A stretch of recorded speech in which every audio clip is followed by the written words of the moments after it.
Hello trader, stock trading Bangla চ্যানেলে তোমাদের সবাইকে স্বাগত জানিয়ে শুরু করছি আজকের আলোচনা। প্রতিদিনের মতো আমি আজকেও বেছে নিয়েছি দুটি স্টক আমার লাইভ ট্রেডিং সেশনে ট্রেড প্র্যাকটিস করার জন্য যে প্ল্যান সেটাই তোমাদের সাথে আজকে শেয়ার করব।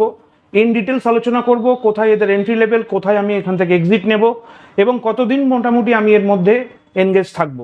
তার সাথে সাথে বর্তমান মার্কেটের সিচুয়েশন, মার্কেটের মোমেন্টাম কোন দিকে যেতে পারে, কি হতে পারে, সব কিছুই ইন ডিটেলস আলোচনা করব। তাই আমি তোমাদেরকে অনুরোধ করব ভিডিওটি স্কিপ না করে পুরোটা দেখো এবং ভিডিও দেখার পরে যদি ভালো লেগে থাকে তাহলে একটি করে লাইক করো, সাথে সাথে তোমরা শেয়ার করো ফ্রেন্ডস এবং ফ্যামিলি মেম্বারদেরকে দেখার এবং শেখার সুযোগ করে দাও। এই প্রসঙ্গে আমি তোমাদেরকে একটি কথা মনে পড়িয়ে দেবো যে আমি কোনো সেবি রেজিস্টার্ড স্টক অ্যানালিস্ট বা ফাইন্যান্সিয়াল অ্যাডভাইজার নই। তাই আমার বলে দেওয়া কোনো স্টকের ওপরে সরাসরি ইনভেস্টমেন্ট বা ট্রেড তোমরা করবে না। ট্রেড বা ইনভেস্টমেন্ট করার জন্য তোমরা নিজেরা বিশ্লেষণ করো এবং তার সাথে সাথে তোমাদের ফাইন্যান্সিয়াল অ্যাডভাইজারের সাথে আলোচনা করে তারপরে ট্রেড বা ইনভেস্টমেন্টের মতো কোনো পদক্ষেপ নেবে। আর এই ভিডিও কোনোভাবে কোনো রেকমেন্ডেশন ভিডিও নয়, তাই আমার বলে দেওয়া স্টকগুলো তোমরা আগে বিশ্লেষণ করো, অ্যানালিসিস করো, ফাইন্যান্সিয়াল অ্যাডভাইজারের সাথে আলোচনা করো, তারপরে কোনো ধরনের পদক্ষেপ নিয়ে।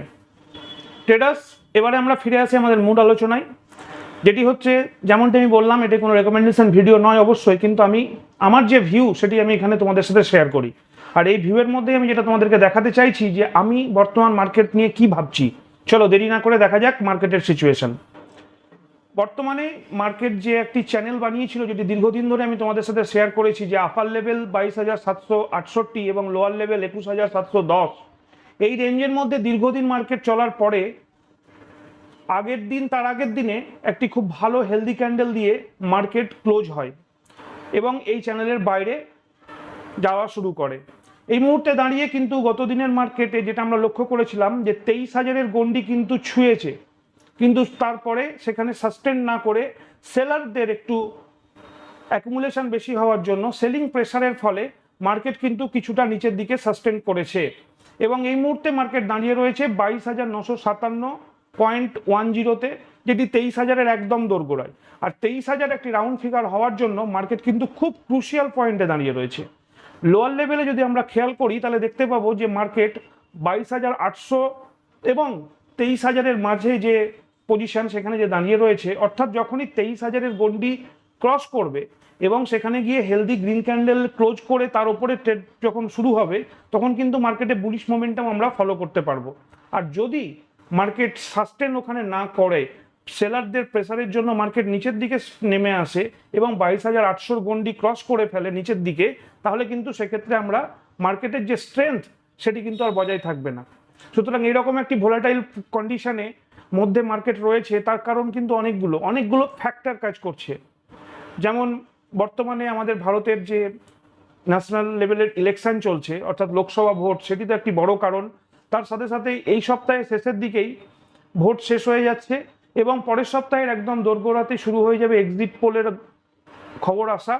বিভিন্ন চ্যানেলে, নিউজ চ্যানেলগুলো এক্সিট পোল নিয়ে আলোচনা করা শুরু করবে এবং 4 তারিখে যে ভোটের রেজাল্ট, ইলেকশনের যে রেজাল্ট আউট হবে, সেখানে কোন গভর্নমেন্ট আসছে, তারা কতটা স্টেবিলিটি দিতে পারবে, এই সব কিছুর উপর ডিপেন্ড করে মার্কেটের মধ্যে একটি ভীষণ রকমের ভোলাটিলিটি আমরা দেখতে পাবো।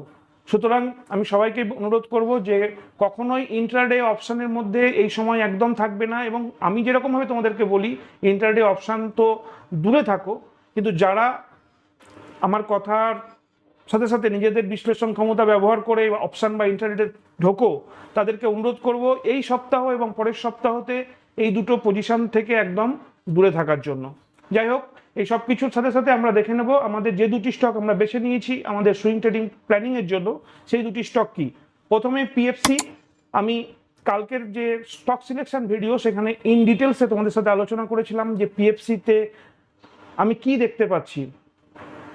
স্টক সিলেকশন ভিডিও যদি তোমরা না দেখে থাকো তাহলে আরেকবার দেখে নেবে। যেটা তোমাদের সাথে বলছিলাম যে বর্তমানে দাঁড়িয়ে রয়েছে পিএফসি 491 টাকা 65 পয়সায় এবং যে হাই অ্যান্ড হাই বানিয়েছে 499 টাকা 40।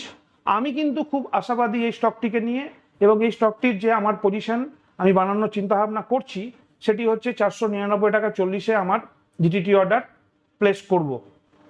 এই স্টকটি নিয়ে বিশেষ কিছু ডিটেলসে বলার তোমাদেরকে আশা করি প্রয়োজন হয়ে পড়বে না।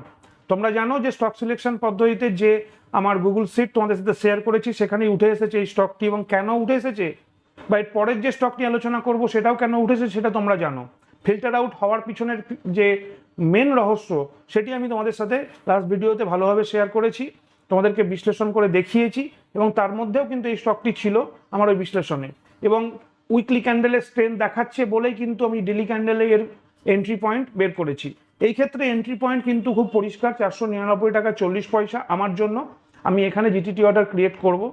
যদি আজকের লাইভ ট্রেডিং সেশনে সেখানে মোমেন্টাম জেনারেট হয় এবং আমার ট্রেড এক্সিকিউট করে, তাহলে খুব ছোট কোয়ান্টিটি দিয়ে শুরু করব, যেমনটা আমি সবসময় করে থাকি।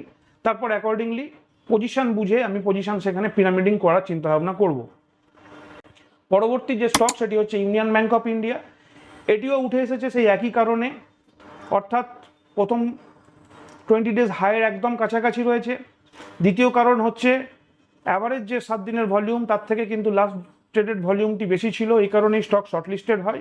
এবং শর্টলিস্টেড হওয়ার পরে আমি যেটি এখানে খেয়াল করে দেখতে পাচ্ছি, উইকলি ক্যান্ডেল তো যথারীতি একটি মোমেন্টাম দেখাচ্ছে, অর্থাৎ হায়ার হাই পজিশন তৈরি করেছে। তার সাথে সাথে এখানে আরেকটি জিনিস, দীর্ঘদিন কিছুটা সময় কনসলিডেট করেছিল, সেই কনসলিডেট জোনকে দুবার চেষ্টা করে ব্রেকআউট দেওয়ার, কিন্তু দুবার ব্রেকআউট দিতে না পেরে নিচের দিকে চলে যায় এবং সেখান থেকে বটম তৈরি করে পুনরায় আবার ব্রেকআউট করে।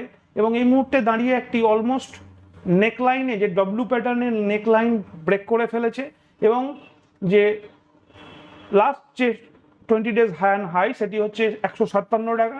আমি এখানে পজিশন তৈরি করার চিন্তাভাবনা করছি, প্ল্যান করছি, কিন্তু যতক্ষণ না এই 157 টাকার ওপরে ট্রেড করা শুরু করছে এবং ক্লোজ দিচ্ছে, আমি কিন্তু এর মধ্যে কোনো রকমভাবে ডাইরেক্ট এন্ট্রি নেব না। এই প্রসঙ্গে তোমাদেরকে একটি কথা আমি বলে দিই যে এই দুটি স্টক আমি যেটা ভেবে রেখেছি, এই দুটি স্টকের মধ্যে যেমন আমি এন্ট্রি পয়েন্ট তোমাদেরকে বললাম, সেরকম এক্সিট পয়েন্ট হচ্ছে মিনিমাম 3 to 6%, মিনিমাম 3 to 6% আমার চিন্তাভাবনার মধ্যে রয়েছে। যদি পজিটিভ মোমেন্টাম চলতে থাকে, ভালো একটি র্যালি দেখতে পাই, তাহলে সেক্ষেত্রে আলাদা ব্যাপার। কিন্তু যেহেতু সামনে এই সপ্তাহ এবং নেক্সট সপ্তাহের মধ্যেই যে মার্কেটের ভোলাটিলিটি আমরা দেখতে পাবো, আমার এটা ব্যাক টেস্টিং করেছি, সেই ব্যাক টেস্টিংয়ের রেজাল্ট থেকে আমি এই কথাগুলো বলছি, সেখান থেকে আমি এক্সপিরিয়েন্স গেইন করেছি যে ভোলাটিলিটির জন্য কিন্তু এই ছোটো ছোটো স্টকগুলোর মধ্যেও ভোলাটিলিটি দেখা যেতে পারে। এর ফলে কিন্তু মোমেন্টাম আপওয়ার্ড ট্রেন্ড থেকে ডাউনওয়ার্ড ট্রেন্ডে পরিণত হতে পারে। সুতরাং সব কিছু মাথায় রেখে আমি বলছি, quantity, size, risk reward ratio সব কিছুর কথা মাথায় রেখে আমি এখানে আমার ট্রেড প্ল্যান করছি। আজকের এই ভিডিওতে যে দুটি স্টক নিয়ে তোমাদের সাথে আলোচনা করলাম, আশা করি স্টক সিলেকশন ভিডিওতে দেওয়া তোমাদের এই গুগল শিট থেকে আমার এই স্টকগুলো মিলে যাচ্ছে। তোমরাও নিজেদের মধ্যে সেই কনফিডেন্স গেইন করতে পারছো যে হ্যাঁ, তোমরাও এখন স্টক সিলেক্ট করতে পারো। বারবার বলছি, ভিডিওটি ভালোভাবে দেখবে।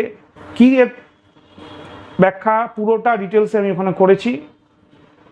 স্টক শুধু প্রথম স্ট্র্যাটেজি অনুযায়ী স্টক ফিল্টার আউট হওয়ার পরে দ্বিতীয় স্ট্র্যাটেজি, তৃতীয় স্ট্র্যাটেজি এবং চতুর্থ স্ট্র্যাটেজি সবগুলোকে কিন্তু পুনরায় তোমাদেরকে ভালোভাবে বজায় রাখতে হবে।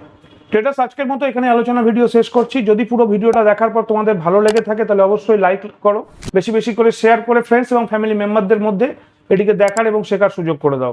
আর চ্যানেলে যারা নতুন তারা চ্যানেলটিকে সাবস্ক্রাইব করো, সাবস্ক্রাইব করার সাথে সাথে বেল আইকনটিকে প্রেস করে রাখো। এর ফলে যখনই নতুন ভিডিও দেবো, ফিক্সড টাইম আমার রয়েছে 7টা 15 ডেলি, ভিডিও দেওয়ার সাথে সাথে তোমাদের কাছে নোটিফিকেশন পৌঁছাবে। আর নোটিফিকেশন পৌঁছালেই তোমরা তৎক্ষণাৎ সেই ভিডিওটি দেখার সুযোগ পাবে। ট্রেডার্স, আজকের মতো এখানেই শেষ করলাম। ভালো থেকো, সুস্থ থেকো, দেখা হবে পরের ভিডিওতে। জয় হিন্দ, জয় ভারত।